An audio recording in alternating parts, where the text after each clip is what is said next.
विशाल पाटलांनी काल सांगलीतनं अपक्ष आणि काँग्रेसकडनं असे 2 उमेदवारी अर्ज भरलेत. ते सध्या बोलतात. काल सर्व कार्यकर्त्यांशी संपर्क साधून जवळजवळ सांगली लोकसभा मतदारसंघातल्या काँग्रेस पक्षावर, वसंतदादा घरावर, आमच्या सगळ्यांवर, कदम घरावर प्रेम करणाऱ्या, आबांच्या घरावर प्रेम करणाऱ्या सर्व प्रमुख कार्यकर्त्यांशी 2-4 दिवसात आम्ही चर्चा केल्या. त्यांच्या सगळ्यांचा सूर असा आला की आपण अर्ज भरला पाहिजे. पक्षाने किंवा महाविकास आघाडीने खूप मोठी चूक केलेली आहे. ह्या ठिकाणी भाजपचा पाडाव करण्यासाठी सक्षम उमेदवार देणं गरजेचं होतं. ती गोष्ट घडलेली नाही आणि म्हणून अजूनही आपण पक्षाकडनं अर्ज भरून त्यांच्याकडे मागणी करावी. वेळ गेलेली नाही. ह्या पद्धतीचा निर्णय ह्या सगळ्यांनी कळवला. जवळजवळ सांगली लोकसभा मतदारसंघातल्या काँग्रेस पक्षाशी निगडीत असलेल्या 38,000 कार्यकर्त्यांना आमच्या कुटुंबियांच्या कार्यकर्त्यांच्या वतीनं फोन करून काय निर्णय घ्यावा ही विचारणा आम्ही सगळ्यांनी मिळून केली आणि त्याच्या आलेला निकाल काही वेळेत आम्ही जाहीर करूच. पण त्यातलाच एक भाग म्हणून काल मुहूर्तावर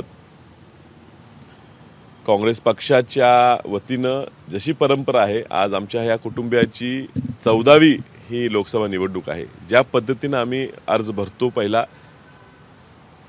सर्व जिल्ह्यातल्या महान नेत्यांच्या समाधीचं दर्शन घेऊन, आमच्या ग्रामदेवताचं दर्शन घेऊन काल मुहूर्तावर अर्ज एक काँग्रेसचा एक अपक्षीची परंपरा आमची भरायची आहे, त्या पद्धतीने भरलेला आहे.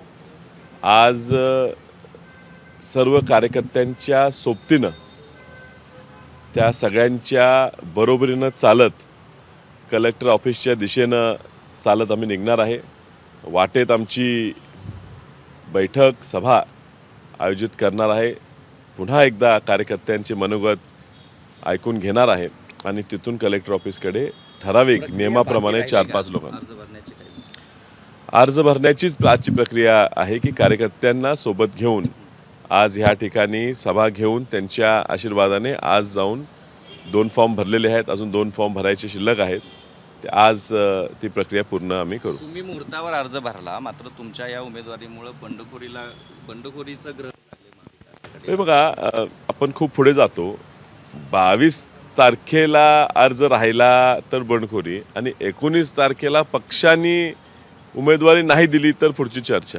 मला अजून विश्वास वाटतो की एकंदरीत परिस्थिती पाहता ह्या जिल्ह्याची काँग्रेस पक्षाची ताकद, महाविकास आघाडी कसं भाजपला पाडू शकते हा विचार त्यांनी जर सारासार केला तर ह्या ठिकाणी 19 तारखेच्या 3 वाजेपर्यंत काँग्रेस पक्षाचे एबी फॉर्म हे निश्चित त्या ठिकाणी माझ्या नावाचं पण महाविकास जमा होईल. स्पष्टपणे सांगितलं की आता माघार घ्यायची जी चर्चा आहे ती आता संपलेली आहे. हे पहा, काही लोक म्हणतात निर्णय आमच्या हातात नव्हता. अशा लोकांनी निर्णय संपला म्हणणं आणि आम्ही ऐकणं असं होऊ शकत नाही. त्यामुळे निर्णय नेमका कुणाच्या हातात होता, जर हातात होता तो त्यांनी घेतला का, आणि त्यांनी घेतला असेल तर मग त्यांचं म्हणणं बरोबर आहे. पण निर्णय आम्ही घेतला नाही म्हणणाऱ्यांनी निर्णय संपलेला आहे असं म्हणणं कदाचित पटत नाही.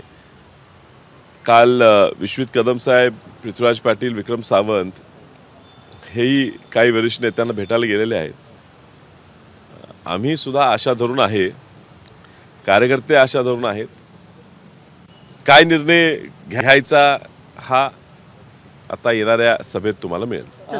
बाळासाहेब थोरातांनी सांगितले की जर का तुम्ही सांगितलं तर मी उमेदवारी माघार घेतो. आता सभेत त्यावर सविस्तर बोलू.